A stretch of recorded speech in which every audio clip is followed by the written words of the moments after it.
ఈ నెల 4న తెలంగాణ రాష్ట్ర ముఖ్యమంత్రి వర్యులు యనమల రేవంత్ రెడ్డి ఆదిలాబాద్కు రానున్నారని ఆయన పాల్గొనే ప్రజాపాలన విజయోత్సవ సభలో నియోజకవర్గ కాంగ్రెస్ నాయకులు కార్యకర్తలు అధిక సంఖ్యలో పాల్గొనాలని విజయవంతం చేయాలని ఆదిలాబాద్ అసెంబ్లీ జడ్జి కెంది శ్రీనివాసరెడ్డి పిలుపునిచ్చారు.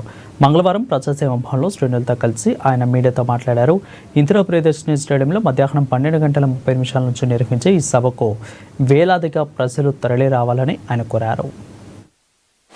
డిసెంబర్ 4 గురువారం నాడు తెలంగాణ రాష్ట్ర ముఖ్యమంత్రి గారు, మనందరి అభిమాన నాయకుడు శ్రీ రేవంత్ రెడ్డి గారు మన ఆదిలాబాద్ పట్టణానికి వస్తున్నారు. అద్భుతమైనటువంటి బహిరంగ సభ మన ఆదిలాబాద్ పట్టణంలో ఇందిరా ప్రియదర్శిని స్టేడియంలో జరుగుతూ ఉన్నది. మధ్యాహ్నం 12:30 గంటల నుంచి దయచేసి కాంగ్రెస్ పార్టీ నాయకులు, కార్యకర్తలు, అభిమానులు, ప్రజలందరూ కూడా వేలాదిగా తరలివచ్చి ఈ బహిరంగ సభను ఆశీర్వదించాల్సిందిగా ముఖ్యమంత్రి రేవంత్ రెడ్డి గారు అందిస్తున్నటువంటి, కాంగ్రెస్ ప్రభుత్వం అందిస్తున్నటువంటి ప్రజాపాలనను ఆశీర్వదించవలసిందిగా కోరుతా ఉన్నాం.